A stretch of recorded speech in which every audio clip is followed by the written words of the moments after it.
Welcome to From Rock Bottom, the podcast where we explore real stories of struggle, survival, and strength. Each weekly episode features honest conversations with people who faced mental health battles, addiction, trauma, and life's darkest moments, and found a way to rise again. A quick content warning: some of the topics we discuss may be distressing or triggering. We talk openly about mental health, addiction, and other sensitive issues. Please listen with care, and if you need to, take a break or reach out for support. You're not alone, and this space is here to remind you of that. Boom, and we're on. Nice Got one. Marco Simmonds here, professional boxer, all-round nice guy, but also struggled with anxieties, a lot of what-ifs in life. How you doing, Marco? Good, not bad. Yeah. Sunny day, so. Yeah, I hear that. Fine. So what I want to do first is, mate, take it back to your childhood. Start from the start. What was your childhood like? Well, could be a long story, but I'll cut it short. So I was adopted. Okay. Unless you're really close to me, probably wouldn't know. It wasn't a negative thing, I'd say it's positive things that have turned out and what's happened. Yeah. But to put it like into a short, my mum, birth mum that is, full Irish traveller. Obviously Okay. went off. Didn't expect that. Exactly. Went off with my dad, my biological dad, who was obviously half black. So back in that time, it's a no-go. Yeah. Family done with her, whatever else. Addiction side of things got to her. So she was addicted to like heroin, crack, and obviously spiralled, kept going, in and out of prison. Obviously, I was put up for adoption. Obviously, social service had to take me off her. Was this from what point was you taken? Was this from birth? From birth. Okay. Yeah. I got 3 other siblings, all the same. But yeah, she died at the age of 34, and her body on the inside from the report was about a 70-something-year-old. Yeah. So addiction. But moving forward from that, I was adopted. My adopted mom, no dad. He was in and out of prison as well. But kept with my siblings, my half siblings. Oh, that's a benefit then, at least. It's a positive thing. Yeah. Turned out right. So childhood, I've actually had a good childhood because I was adopted, thankfully. But It could have been a completely different route if you stayed there. Yeah, but still a lot of pain and whatever Of course, else. yeah. Because of the adoption side of things, never seeing your mom, never seeing your dad. But you can take the positives from that. Did it ever creep into you that why ain't mom choosing me over this addiction? 100%. I used to have a lot of anger when I was younger, and you'd think, do you know what I mean? Why this and why that? But then, as I've grown up, I've had my own kids. I've got a lot of sympathy for it, and I just feel a lot of, you know what I mean? I feel sorry for her, to be honest. 100%, 100%. But I don't blame her. I used to blame my dad as well for certain other reasons. Obviously, can't really go into it on here. Yeah. In and out of prison or whatever. But the same thing, I've got nothing against both of them. Obviously, she's passed now, so I do wish I could have met her, whatever state she was in. But it's just made me learn, and you know what I mean? So did you never meet her, or was it just from what you heard? Never. From what I heard, you get a report when you're 18. Yeah. And that's obviously my Breakdowns, adopted everything. mom knew a lot, but she can't really tell you too much. Of course, when yeah. you're Love is to 18, protect you pass as it well. on. But yeah. So with your adoptive parents, how was that growing up? Well, it was just an adopted mom, so not a father figure, but she's done the best she can. Doing both jobs. Yeah, and she's done it out of love because you don't get money for adopted. Adopted, no, you get Fostered, nothing, yeah. I know, if you foster, fair enough, there's a bit of an You're looked incentive. after. So she's done it out of love, so I thank her for that. We don't really speak that much now, which is another sad thing from many different reasons, but I can say childhood, it's not been as bad as you'd think saying that, so I can't really... Could have been worse. Could have been worse. Did you miss not having a father figure? 100%. Yeah. 100%. I might have hid it. I probably have hid it. Yeah. If you ask friends, probably family, probably give it the big and, I don't care, I ain't got a dad, but of course. And what's weird is, since I've had my son, I've struggled more with it, like, now as an adult, more than I did as a child. I think because as we get older and we go through them situations ourselves. Like for me, like I've got 3 girls. Yeah. I'm like, how could anyone turn their back on the kids? Yeah. That's why I'm breathing, because of my kids. And like, literally, I couldn't go days, never mind years, without not knowing what my kids are doing or updates or nothing. It's bizarre. Yeah, it's the same as me. That's why now I've grown up to realise it probably hurt me more as an adult than it did as a kid. As a kid, you just get on with it, didn't you? I didn't know nothing different to a certain age because my adopted mum never made it any different. So I wouldn't have to ask like question or wonder why. But as you get a bit older, it's a bit more different. At what point did you find out you was adopted? I'd probably say I couldn't know for certain, but it's got to be probably the age of 10. When you started getting an understanding, Yeah. Was it common knowledge that you was adopted? Like in school, for example? Yeah. Because just off the basis, I've got like my younger brother, he's a full traveller, so he's white, fully white. Yeah. Not that matters, but I mean, like, so you've got like all of us mixed race, then my little brother. So you sort of pop the question then. There's only so much you can say. Do you know what I mean? And not having a father figure around as well.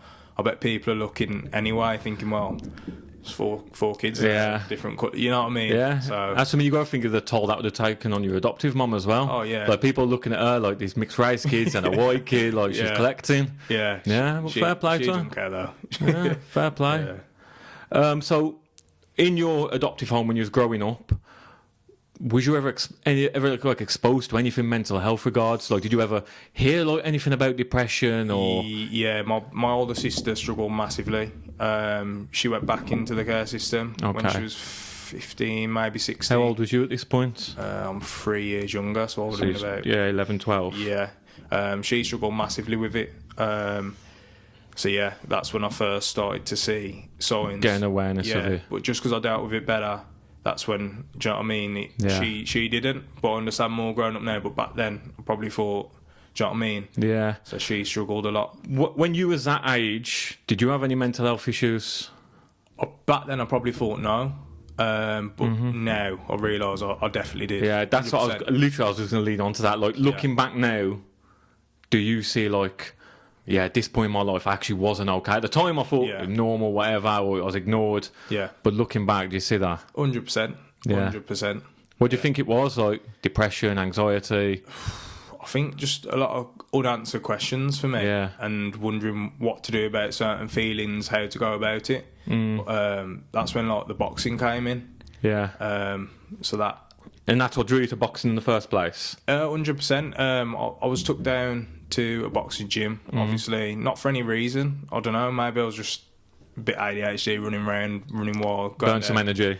And then never looked back, but I realise now it was me being in that sport that sort of kept me grounded, kept me disciplined. Those unanswered questions I probably wanted to get angry at. The sports helped me, do you know what I mean, simmer down or not let it spiral out of control. Control your anger. Still at the same time, I was probably suffering inside a bit.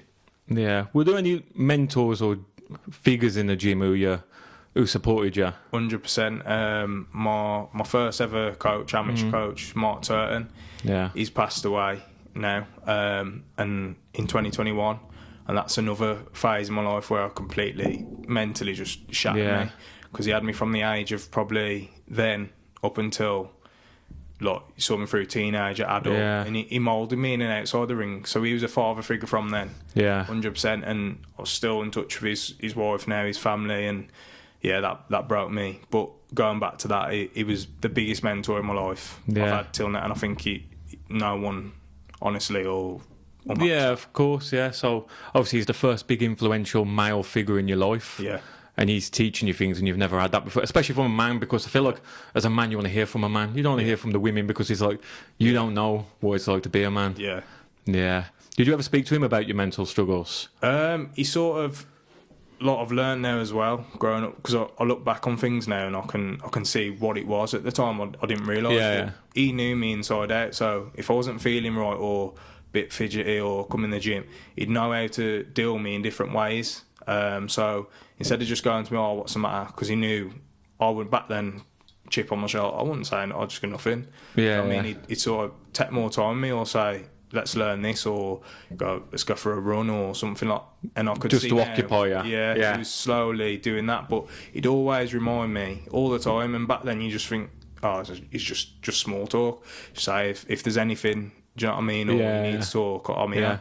I only realise now I probably should have done a bit more. Yeah, of course. At the time, you just like kind of brush it off, but when you look back, when people like someone's actually offering you a shoulder, I think it's a big thing. Like it shows they've got a lot of love and respect for you. Massive. Yeah, it's a big thing.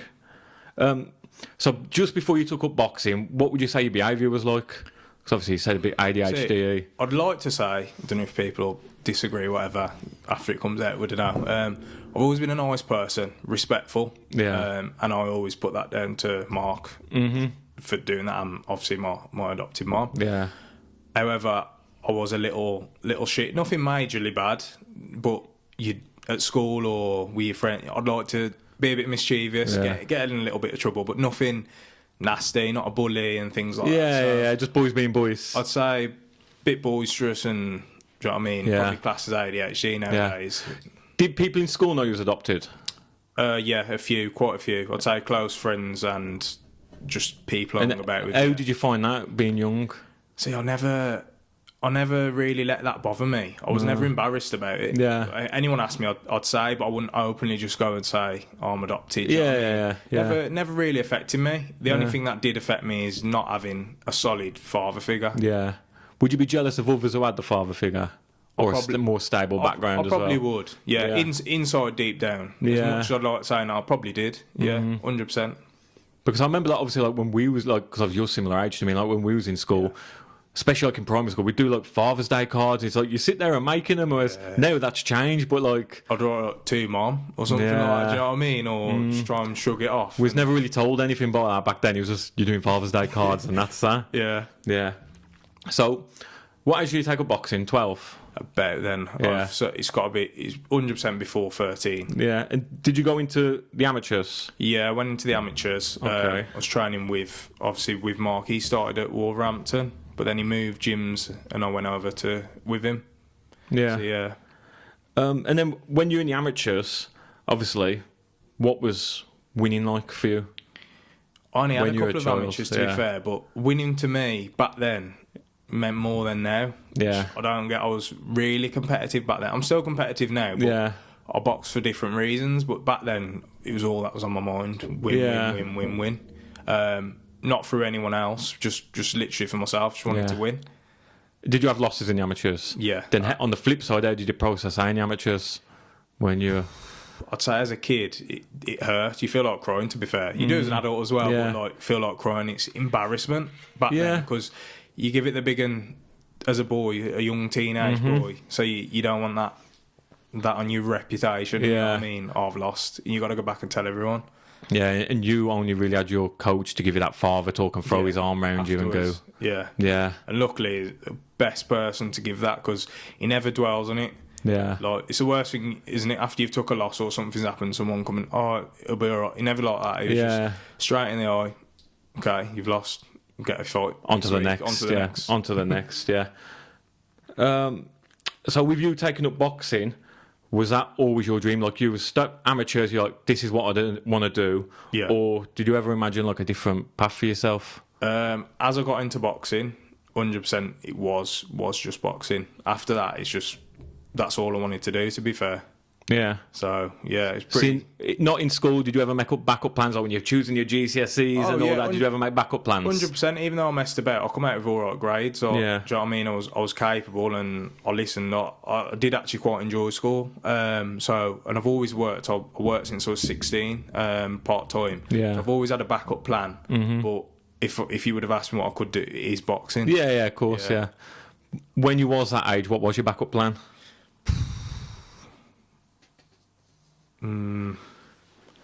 It's a good. All I can say is a good job. I didn't have something. You know, some people have got, I want to be this, go into this trade. And nothing. And maybe that was the father figure, but I've always I just thought, work hard and I'll get somewhere. So when you was that age, so still in the amateurs now, did you ever have moments where you doubt you'd succeed? Yeah, 100%. Yeah. When you, even in training, not even fighting wise, you come to training, you feel a bit sluggish or You've been sparring, not the best, and you come away and you just question yourself, don't you? Is it for me, or am I really as good as my coach is telling me, or things like that? And what was like your coach and people around the gym saying to you? Was they saying like you were going to go pro even when you're 15, or my coach he'd literally sing my praises to everyone, because there was a normal gym upstairs as well. Yeah. So I'd get people coming over I didn't even know. Oh, how you getting on, mate? Your coach told me you're going to do this, and it's a lot of pressure, but you think, well, finally someone's believing in me, so I must, do you know what I mean? Must have some potential. Did you feel pressure to be successful? Yeah, but not from anyone outside myself. On yourself. And I massively struggle with that now, even today. Like, I've got a proper fear. That I haven't got many fears, but one of my biggest fears is not being successful. Yeah. Not for fame or money or anything like that, just I really want to be successful. I always have been. I suppose everyone does, but sort of a fear in me. I don't know why. And it started when you was that age? I'd say, 100%. Yeah. School age. Just real bad fear. I don't know why. And have you ever found a way to handle it, or just kind of pushing it back? Not really. If it's not in boxing, I'm always thinking, like, my brain's always working 100 mile an hour, just thinking I've got to do something. It's probably got worse since I've had my kids as well. Yeah, of course, because now you know you've got to provide. Yeah. Okay. So now you turn over as a pro. What age was that? 21. So now it's more professional, more big time, more eyes on you. What's the highs of winning like in that setting? Well, I had my debut and it was really good. Won. Like, let's get the ball rolling. Yeah. So what went through your mind after that? Look, you've had a fantastic debut. Boom. What's now? When can I fight next? Yeah. Literally. What was you thinking about yourself? I can do it. Yeah. Because it's always in the back of your mind. You might have been training well, sparring well. You've got to the point of turning over, but you still got them there. Even as the bell's going for that first round, am I really made for it? And then only one way to find out, isn't there? You got this. Just like a nice relief, really, as well. I can do this. Yeah. So you've had that first win, Friday or Saturday night, whatever it is. Yeah. What's it then like going back to your normal life on a Monday? Horrible. It's a bit of a smack round the face. Yeah, like really. how do you? Not that you. What's that? Not that you are somebody, because you're a professional boxer, and not that you're better than anyone else. No, of course. You're not. But you're seeing these other lads on the big TV bills. They're living the life. They've got the sponsors. They've got the full time. Yeah. You've just done that, and then you're back to work on the Monday. And everyone like, oh, you're a professional boxer, but they sort of don't believe you because why are you here? Yeah. So it's a bit of. A lot of people don't realise that's what a high amount of professional boxers are doing. They're grafting 7 days a week. It's a bit of a reality check, really, because like the night before, you've just lived out your dream, but then you're coming back down to reality, and you've got to carry on. And then on the flip side of it, what's it like losing as a pro? Because you're on the big stage. See, as a pro, I lost. What did I lose? Was it my second bout? It was my second bout. I'd had a long time off, and I come back, and obviously money-wise, my plan was I want to make as much money as I can off boxing and put it into things outside boxing, going back to the same thing of I want to be successful. Yeah. So I came back toying with the idea of being a journeyman, but an away fighter. Yeah. So I went and this is only after your second fight? Yeah. So I went, and it was an away show in Birmingham. I thought I won, a lot of the crowd thought I won, and even the opponent's family, with all due respect. But I lost, so I didn't get the decision. But I think I could deal with that better because I know what I'm boxing for now. Yeah. I'm obviously boxing to make as much money as I can. Yeah, People have got different reasons, but that's mine. I'm openly honest about it. A lot of people don't like it, but of course, that is my reason. It should be, at the end of the day, that's your job. Yeah. And like, you need to earn. The fact of me winning or losing in the sport, I'm still getting paid the same. The purse is agreed before, so I could come away from that with a good reason. I could be like, okay, I lost, however, I've made the money I wanted. On to the next, which I did, and then I won that one. Yeah. How come your mind went to the journeyman? Well, from my debut, obviously I didn't sell enough tickets, so I trained hard, didn't get paid, promoter didn't pay me, which is fair enough. Nothing against them. It's their part of the business game as well. It's part of the game. So in my head, it's like I'm putting all this time and effort into it, and I want to be seeing money out of it. I might as well go on the road, because if I go on the road and fight away, I'm getting paid 100%. And no expected to sell tickets. Yeah. So I did that. and that's what I wanted to continue to do. But I've come to the terms with I'm not just going on the road 100%. I'm still coming to win. Yeah. I'm just maybe taking step ups and fighting people way more experience with which I'm seen as probably going to lose, but you can get them It's a good experience to say, I fought him, especially when, do you know what I mean, if they are moving up and blowing up, it's good to say, 100%. I'll go hit by him. Yeah, but the thing pulling me back is my coach at the minute. Like he's always like, you're too good to be a journeyman. You can do this, you can do that. So we're sort of going for it now. Still a way fighter, but not a journeyman. Coming to win, but we'll take those harder fights. So is there, when you have your loss, is there any emotional lows what go with it, or you just kind of on to the next? I think what hurt me more was the fact that I knew I did actually win, but I didn't get the decision. Yeah. I think if I would have clearly lost, I can take that. I'd rather like properly lose than getting robbed. Yeah. I can take that. Has there been any moments where you felt like the pressure's got you, like this is a bit overwhelming? Like, especially like, because I've seen it like with lads in the gym, like they're going to fight, and everyone's going, you're going to smash him up, you're going to stop him in the first, you're going to stop him in the second. Are you thinking like, fucking hell, like I hope I do? I think there's more pressure on you when you're expected to win. Some of these fights, like my last fight, even though I won, I was 12-1.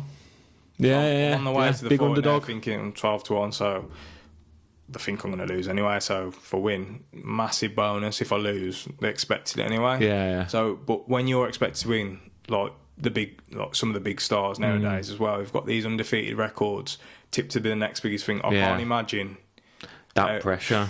Massive. It's massive anyway, but then to add that on, you're digging yourself a hole, really.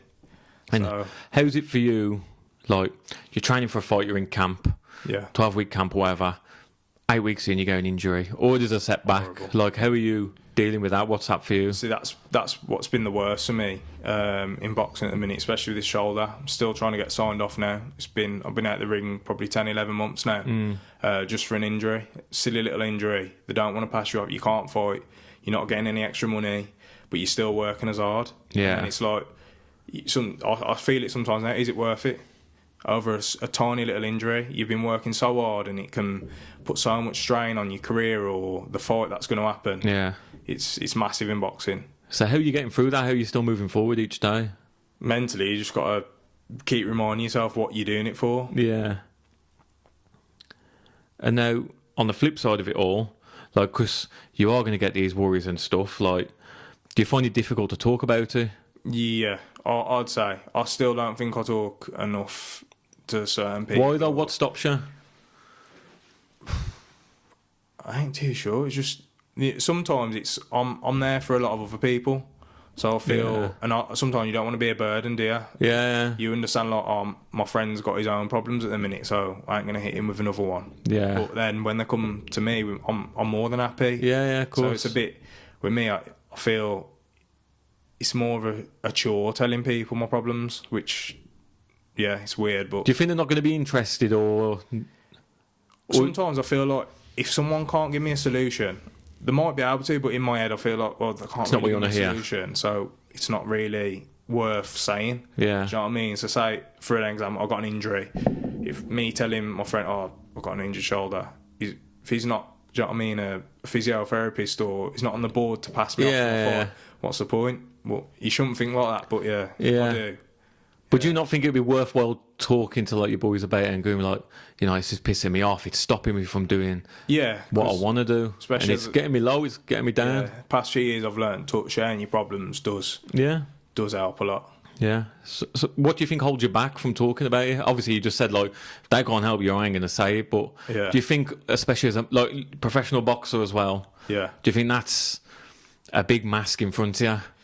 Can be, because you seem to always be tough. Yeah. And trust me, you're not. You are in the ring. You got anyone who steps through is, whether it lasts a second or 12-round war. But it takes a big bottle. You are seen to be this tough. Do you know what I mean? You're not all the time, especially mentally. Well, I'm not anyway, and I'll happily admit it nowadays. But a few years ago, you would have asked me that, and I would have probably give you the big I am. Yeah, but nowadays, I'll admit it. No chance.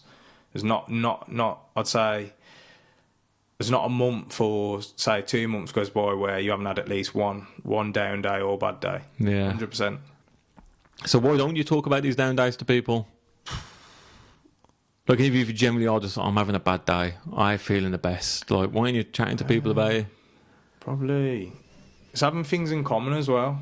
Because like sometimes you feel like your problems can like be a lot smaller compared to theirs, and I feel a lot of, because even though I can get down or whatever, I still feel I have that discipline in me and that motivation side of me sometimes as well. They've got a lot worse. What am I sitting here? You know what I mean? Yeah. So probably that. Yeah, because like for me, it's been like, I'm always about like trying to make people laugh, make people feel good. Yeah. And people see the tattoos, they're like, there's nothing wrong with him. Do you know what I mean? It's just that people just don't they presume I'm going to mug you, not have feelings. Yeah. And it's always been hard for me, like, because I just always fear people ain't going to take me seriously. Yeah. Even when I try and get like professional help, like as an adult, and like they're like, I feel like I ain't going to get taken seriously. Yeah. And that's always been a big thing for me. So being part, obviously in the boxing gym, you got people around you, especially like because the boxing gyms are quite macho, to an extent. So, I mean, they're quite intimidating to go into, but when you're in there, it's actually okay. Everyone's friendly. Yeah. But the boxing community is quite tight knit. Do you feel like you can speak to anyone in the gym, or is it just like we're fighters? 100%, especially probably more in the gym, you know, because all the egos are left at the door. Well, in my gym, any gyms I have been to, really, they're all the same. Some of the softest lads in there. Yeah, big gentle giants. Might take your chin off, but they're soft and they've been through a lot. So no one's got any ego in there. If you went to anyone who's come to me in the past, which there has been, younger people, even older people, got a little bit of a problem whispered to you and you've had a little chat, they don't feel like it doesn't go outside that door. Or if you can help them, you will. And they don't feel embarrassed. They can go home then and go about the day. Yeah, it's because, especially like in the boxing gyms, like you got a lot of lads who either you're similar age and you look at them as brothers, or you got a few of the older lads. And they're them figures, so it does help.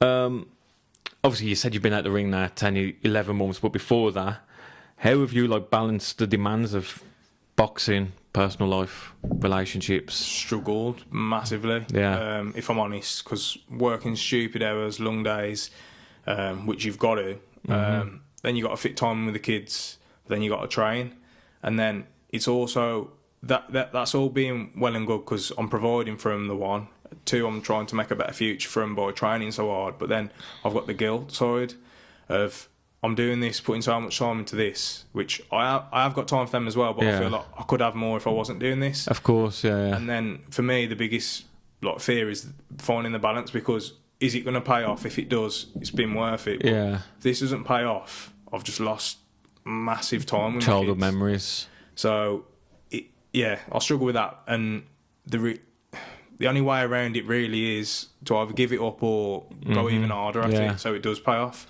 So I always think that if your kids could understand more in his old age, you'd speak to them as an adult, they'd always say, I wouldn't want you to give up, I want you to carry on. Yeah, I think that's 100%, but at the minute... When the kids, you just look at them as kids and they're sweet and cuddly and you just want to be there. I've just walked in from the gym, walked in from work, they haven't seen me, obviously they're asleep when I go. Walked in from work, I've got to jump in the chair quickly, get my bag, give them a little kiss, hug, and then go. Yeah. Looking at, Dad, you know what I mean? They want to play around or whatever. I ain't got time. Whereas they don't understand at the minute, but like you say, when they're older, hopefully they do. Do you ever feel like you're losing? Obviously, you'll have a bond with them, but not as much as you want. If I could, I'd.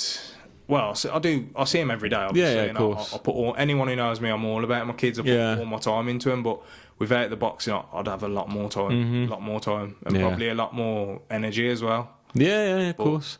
Because my old job before, obviously, I got my business. I'd be like at work for 7 a.m. Yeah. I'd get in at 7:30 at night. Yeah. Kids go to bed at 7. Yeah. And like I'd see them 2 days a week, and it's just like. Tank. And when the kids are around me and they're crying and that, they're going to the mom. Yeah. It's like I'm putting my arms out, like come to me, please come to me. But they'll go to the mom, and that would bother me, but I'd never let it show. Yeah. I think around my kids as well, that's another thing. Like, I don't let anything show around my kids. Yeah. Emotionally, anyway. Like, I'm good. Obviously, I'm emotional with them. Like, give them a lot of love, care, show all that side. But if something was bothering me, I'll try and. Of course. You always want to be that big rock figure, like big strong dad, and that's how my kids always see me. Yeah. But now my son's getting a bit older, he understands more about the boxing, and he's starting to like enjoy it himself and want to do it. I don't want him to fight in the future anyway. I want him to learn the training for discipline and stuff like that, but I don't want him to fight. But he's understanding more. But my daughter, she's just seeing me, comes to work, goes to training. Yeah. Weekends are fine, but still, even then, you got to get your running or get your training in, and it's like that they've got to work around you, sort of thing. Yeah. Well, yeah, I've got to work around the boxing, but it's pushing them to the side. But yeah, it's like you're doing all this in the day, and you've got to go now for the kids here, and it's and the kids could be doing anything at that time as well, which makes it worse. Yeah. But it's one of them, I suppose. Yeah. Yeah. Could be worse. Well, yeah, it could be, Johnny. At least you're there. Yeah. So, obviously, with everything what you said going on, like you're struggling to express yourself, and obviously you hide stuff well. Yeah. Like you said. What are your coping mechanisms like to get you through that? Because you ain't telling everyone, so you ain't offloading, so what are you doing to burn it out? Training is a coping mechanism for me. Always has been, without me realising it when I was younger, but now I realise any shit days or whatever, go training, sort it out. Yeah. Well, like, yeah. Tire the body, tire the mind. Anyway. Yeah, that helps me cope. Being around my kids as well, as and when you can. Yeah. That 100%, I forget about everything when I'm it's around. the innocence of them, I think. Yeah. It's just so wrapped up in little things. 100%. Yeah. Anything else, I'd just say mindset, really. Just that same thing of other people can be a lot worse off where they are. So what am I, you know what I mean, bitching about, or it'll get better. So, yeah, any of them. So basically your mindset is, it could be worse. Yeah. Just crack on. Always is. Yeah. Always Have you ever gone for professional help? Or gone to the GP, for example, and says, I'm feeling this? I haven't, to be fair. How come? I don't know. It's probably the fact of, again, that thing of probably don't think they could genuinely help me. They probably could, but it's me being a bit, if they're not going to help me, I'm not gonna bother. Yeah. Do you know what I mean? I've been alright up until now. Well, yeah, because I haven't come off as bad as my sister suffered or people I know. So I probably don't think I deserve that type of help yet, or you never know. So what was going on with your sister? Was like depression or BPD, so like borderline personality disorder, depression, anxiety, you name it, and she struggled massively. Went back obviously into the care system. She was in Yorkshire now that way, so got moved away from the slot.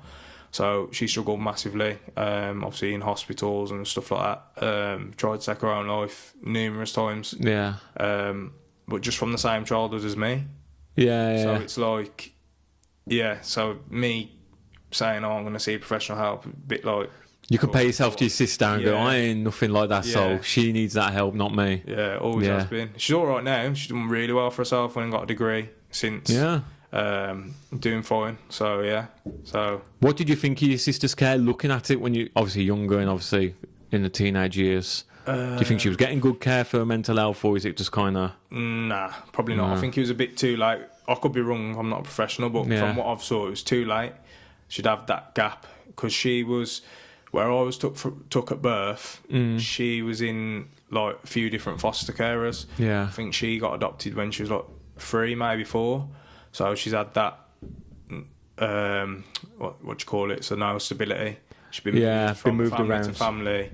Whatever's happened there has happened there as well, which obviously I can't go into. Yeah. But been moved around already at 3 years old, and then so it was already too late, I reckon. So do you think looking at her having a bad experience kind of put you off? Oh, 100%, yeah, definitely, yeah. Because you get to that, I think at her age, she went like teenage, that CAMS thing. CAMS, yeah. And saying, well, what's happened, and saying, just getting to do all this weird shit. Well, you think it's weird shit when you're a teenager. So I just thought, what's the point? So it's the thing now, like even obviously with CAMS are still going. That's obviously the child's mental health services. Like my daughter's going through them. Yeah. Because I think she's got ADHD, and she said some concerning stuff like she shouldn't be saying at her age about herself and that. So we're going, it's like, so first stop, GP. Yeah. Fair enough, and they make the referral.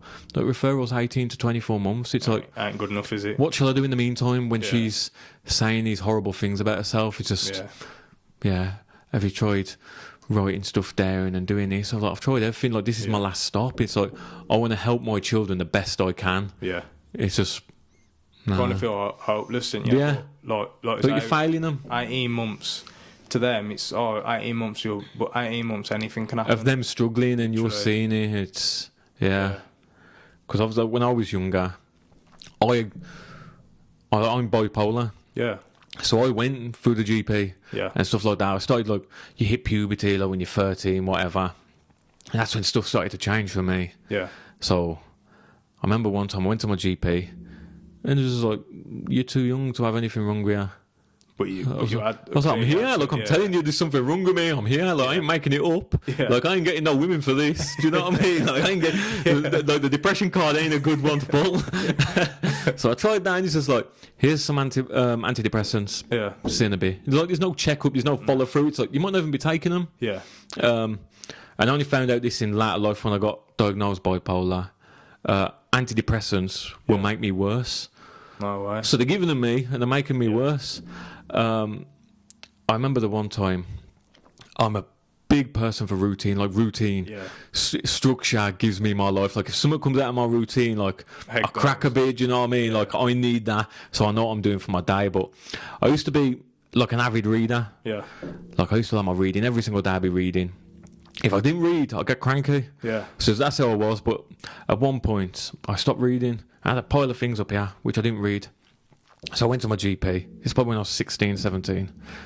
I says, listen, I ain't feeling the best. I'm not doing stuff I love. Like, I'm looking to try and read. I want to read. I'm not interested. Yeah. So you know what it did? Give me 4 self-help books, that thick each. It says, go fill them in. Yeah. I thought, I've just told you I can't concentrate. I want to read my stuff. And now you're just giving me stuff to read. Like, yeah, I know, but yeah. Mate, no word of a lie. I walked out, put them books in the bin. No further contact. It's like, what? You know what I mean? What if I go top myself now and like, who's getting held accountable for that? I'd say it's probably the same nowadays. Yeah. If anything, now it's worse. Exactly. Like there's more awareness, but less help. Yeah. Whereas before, when I was younger, there was less awareness. Yeah. And it's just like you didn't get the help because they wasn't so aware about things. Whereas now there's awareness about everything. There's a big talk about it, like prominent figures killing themselves all the time, and suicide being the biggest killer in men under the age of 45. We're the biggest threat to ourselves. Literally, yeah. Because sometimes you have only got yourself. Yeah. So even a lot of my mates, they've been through a lot, but it's only like themselves or me that knows about it. Mm-hmm. They won't. Do you know what I mean? Because you feel like, well, who's going to help me? Sort of thing. So, I can see why. There's more awareness now and there's less help. It's just, it's bizarre. But did you know that the biggest killer for males under 45s is ourselves? Didn't know that, to be fair. I couldn't believe it, and well, it's true, but the figures are there. The biggest thing what can kill you under the age of 45 is yourself. It's your mind, really, isn't it? Yeah. All right, where we at? So looking back now, obviously you had experience of seeing mental health issues when you was younger, but how's your perception evolved of it? Understand a lot more now, and I'm less. I was never judgy, but I judge people a lot less on it. Like back then, I probably looked at my own sister and she'll laugh hearing this. I probably looked at her like, fucking hell, fucking crazy. I probably told her like, what's wrong with you? You're literally mental. Yeah. But looking back now, it's just you're not really. You just need a bit of help. Or did you ever have that mindset of there's actually nothing wrong with you? Towards my sister, probably, because there's me thinking we've got the same childhood, doing roughly the same things, and you're like that, I'm like this. Why? Is it attention? But as you get older, you realise it really ain't. Even the smallest cry for attention probably is like massive. People need it sometimes. Do you know what I mean? Yeah. So yeah, true. Yeah. So you know how you struggling to open up? Have you got missus? At the minute, no. Obviously. Single dad. Yeah. Yeah. So your previous missus. Yeah. Would you ever speak to her about how you was feeling? Nah, no chance. Why not? Probably could have, but another. 100% you could have. 100%. Probably could have, but nah. I've always been. I'm gonna get what I want. I'll do it on myself. Do you know what I mean? And yeah, them two things for me don't really mix. Even with my adopted mum, never go to her. I need this or. I don't know why. Just always been the same. Yes, never thought you could chat to your missus. I definitely could have, but just didn't. Never did really. Not in depth anyway. Probably did. I've had a shit day. Or just the like small talk. Like downplayed it. Yeah. Never really gone deep. You know what I mean? Always feel you're most vulnerable then as well, which I don't know why I had that thing, but yeah. Do you regret it? Try not to regret anything, which is a weird one as well. Yeah. Try not to regret anything now, 100%. Whether I'm in the wrong or right, I'm trying not to. Yeah, because once it's done, it's done. Yeah, and I'm a big believer is like what I'll be will be, and it's shaped me now, sort of thing. So certain things I would change, like tragic things, like obviously my coach passing away, my mom, things like that. But I wouldn't change. Other than that, those things, I wouldn't change anything now, which is weird. So when like you just said, your coach dying, how did you handle that? Horrible. It was in 2021. COVID, was that? Yeah, COVID times, but I completely just went like not on front face, like you probably wouldn't tell, but deep down it killed me. It still does now. Yeah, of course. Even just little things. Like the other day, his wife come and brought me some boots. They were his.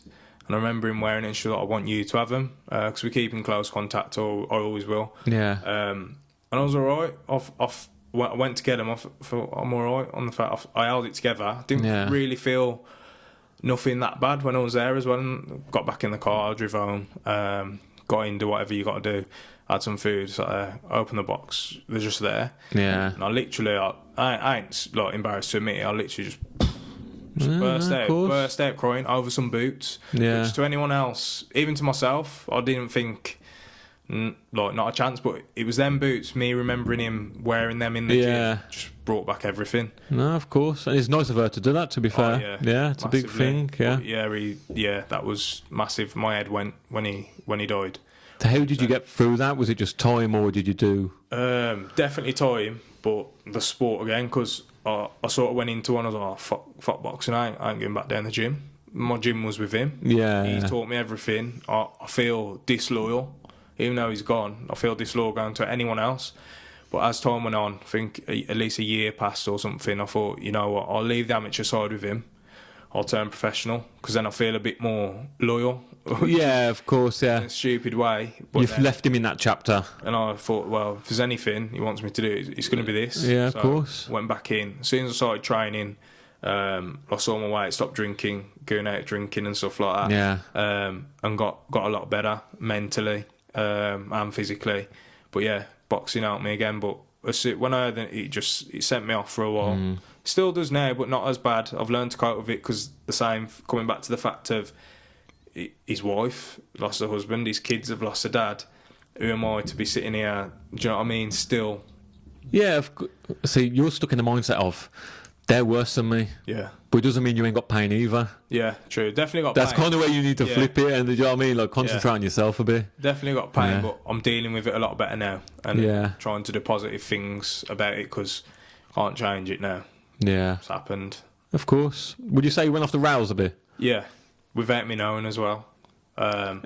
Still working, still going about my day to day. Didn't change as, like, I wasn't being a dickhead to anyone, but habits. I was going out more with my friends, drinking. Wasn't watching myself, like, weight wise, physically wise. I wasn't really going to the gym because I didn't want to be around the gym. So then, and then as time's gone on, 12 months have passed, you put a load of weight on, you're drinking nearly every weekend with your mates. I wasn't addicted or anything like that, but looking back now, it's a good job I nipped it in the bud and went back to the gym because what would I be like now if I carried that on? So, do you think the drinking and just losing yourself amongst your pals is just distraction? Yeah, 100%. And I feel guilty sometimes for sort of fitting everyone in, even with your kids, but with your friends as well, because with boxing, you're that dedicated to training and stuff like that. If they're going out, you can't go out. Mm-hmm. Not even just even if you're not drinking, just the late nights and stuff. You don't want to be around that. You need the rest. They're going to do something. I can't do that. So it's fitting everything in and staying focused, but it's 100% a distraction. 100%. Yeah. Did you tell anyone at the time how you was feeling?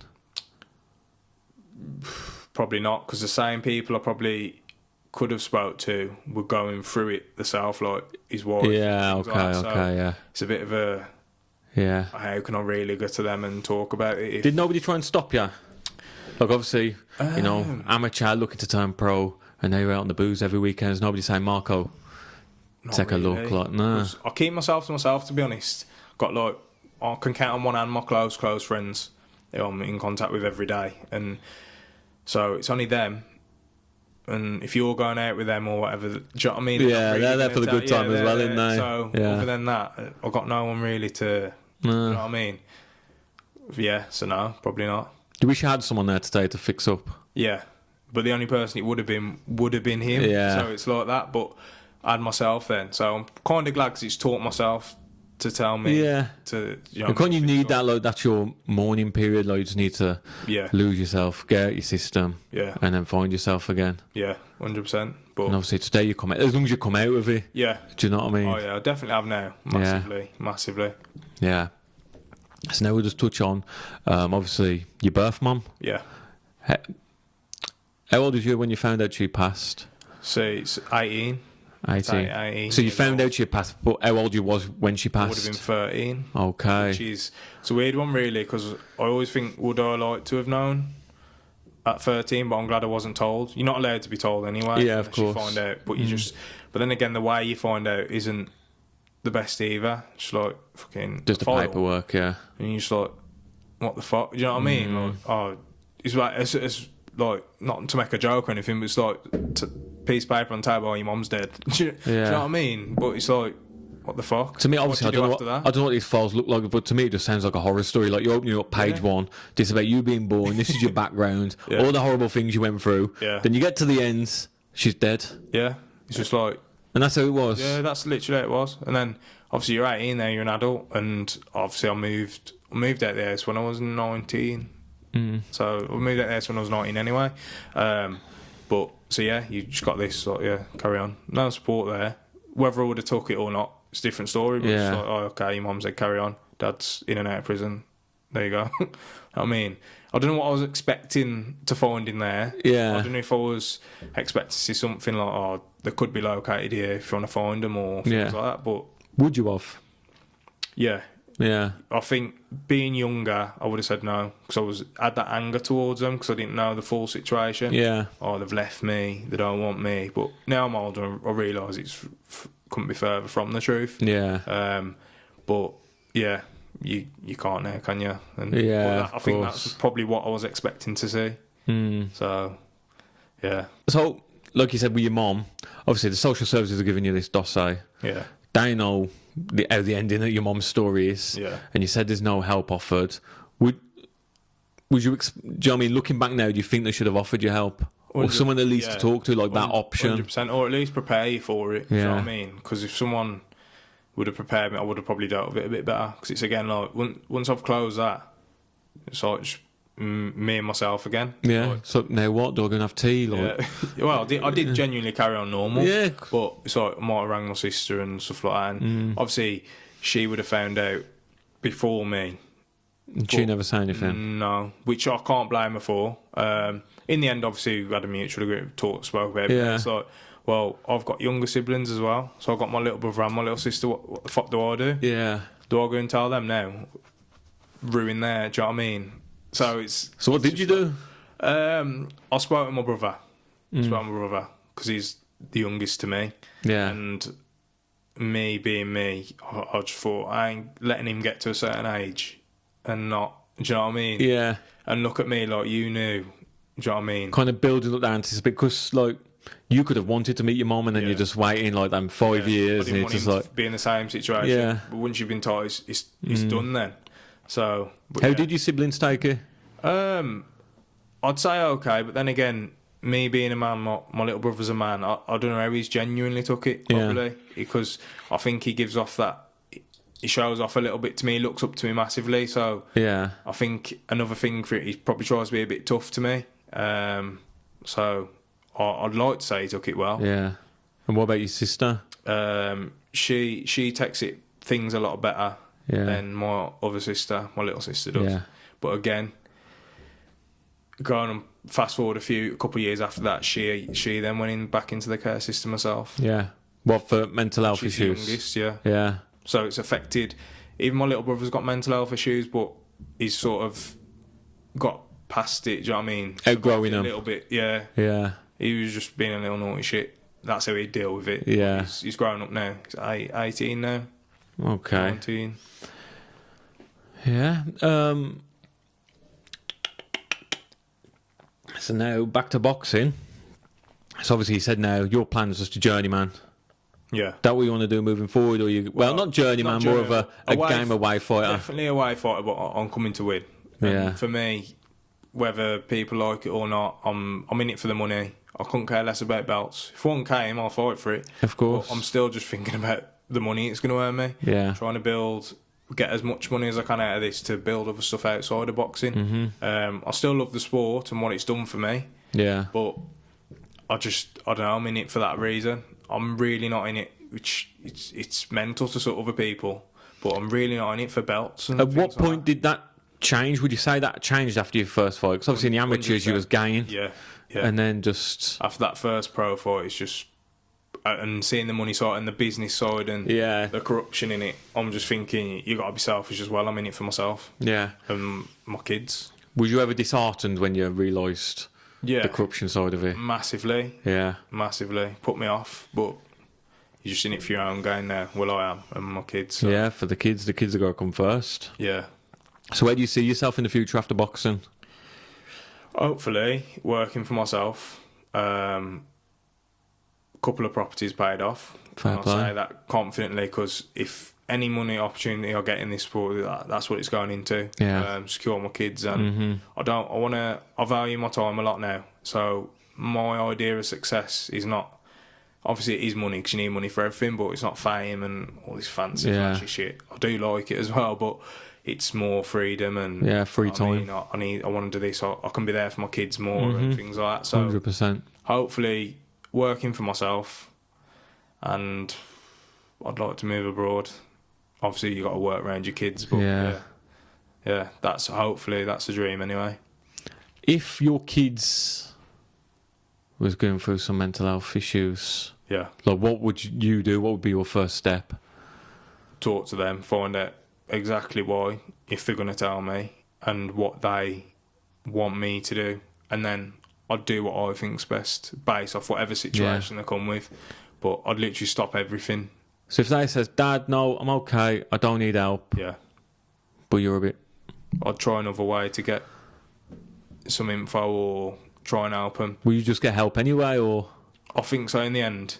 I wouldn't try and pressure them because I wouldn't want them to feel, because that can sometimes make it worse. Yeah, it'll make them see. I'd try multiple ways, or I think I'd go and get help myself to see how I can help them. Yeah. Yeah, awareness. Yeah. Yeah, because that's what I've tried to do the same thing for my daughter. Understand her better. Yeah. It's just, there's nothing out there. Nothing at all. See, it's like you going back to that thing though, it's more awareness but no actual no help. Yeah, no help. This more aware, people more aware of it. This is an issue, but we're doing less now to help you. I think the saddest thing, and it gets me angry as well, is it's kids as well. So like the innocence.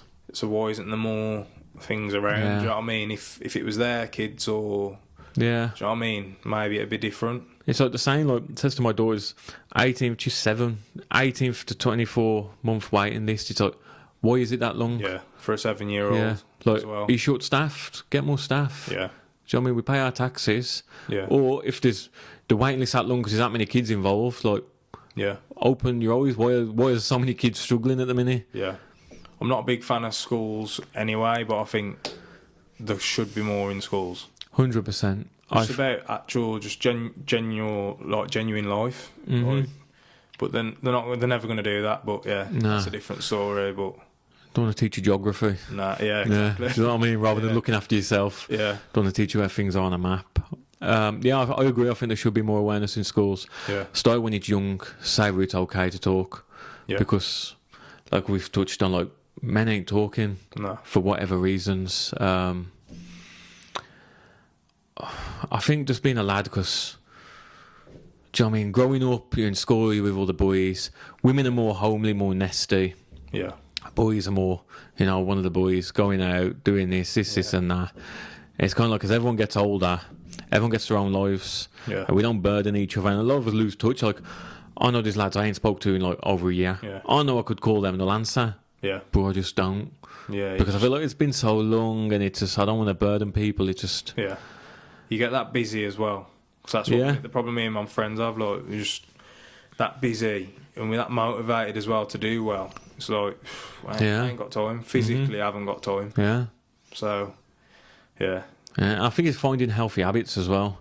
Like, I'm 32, I don't want to go out drinking. Yeah. And about that, I'll go in gym. Yeah. But it's like, I'm going gym, but like nobody else can come gym with me, or that's not their thing. And it's just, I think there's a lot of isolation with men. Yeah. Like I said, we've come from the groups of boys going out, and the group gets smaller, everyone peels off. And like, women will have the mom friends and stuff like that, or they'll have the sisters. And whereas lads, it's like, unless you've got like a decent family unit, you might have one or two boys you can really rely on. Yeah. But even then, you're doing a lot of stuff on your own. Yeah, I think isolation is big. Massive. I know. Well, I've got a couple of boys who literally, like, are solidly staying single, just not to have the stress. They just literally just want to be on their own. Just from that isolation point, it's mental. And these are lads that go back a couple of years, like living for women. Do you know what I mean? Like, that was their main thing. As immature as it is, like, but of course. nowadays, literally just want to say it just for no stress. It's that mad. But yeah, it's quite sad, really. It is quite sad. I think, like, back to the kids, like, it's the TikTok generation, I call them. It's just like, when I was growing up, we didn't have computers, we didn't have internet. Yeah. If you wanted to go on the computer, it was a big fucking box. So I mean, we stuck up half a room. Yeah. But now it's just internet's so easy accessible, and the society creates these expectations. Yeah. And young kids are feeding into this. They're like 7, 8, 9, 10, and then coming into the teenage years of thinking what they should be and what they want out of life, and it's unrealistic. Yeah. I think that's causing a lot of issues. 100%. It's ruined it, really. Yeah. And it ain't going to get no better, I don't think. Like, I was having a conversation the other day, and it's similar to what you've been thinking. This person says, like, you know, does comparing herself to me. Yeah. So obviously, I'm starting this podcast, and I've got my own business, and just comparing herself to me, there's like, I feel like I'm not where I want to be in life. Yeah. I was like, no, you're just looking at other people's lives. Like, look at yourself, like, because other people are going to look at you and envy you. Yeah. I was like, what's wrong with working in B&M or McDonald's? Nothing wrong with There's that. absolutely nothing wrong with that. Yeah. You're working, you're earning money. Yeah. Your kids are happy. What more do you want? Yeah. I'd say I'm just never contented at the minute, especially now, because it's like something I've got now, say this year, that I wanted a couple of years ago. Like, you get that now, and then it's like, well, what's the next thing? Yeah. It's always, I need to do better. What else can I get? Yeah. How much more can I? Do you know what I mean? It's just, I think that can be a healthy mindset as long as it is healthy. Yeah. Do you know what I mean? Like, because I've got my business. Yeah. And like, that's ruining itself. And for me, it's like, now what? Yeah. So back a few years, that probably would have been your goal. Yeah. Like, that was my goal. Like I said to you before we started recording, like, I had my business, which is my goal. I just didn't know how to get there, and I've got there. It's kind of what now what? Yeah.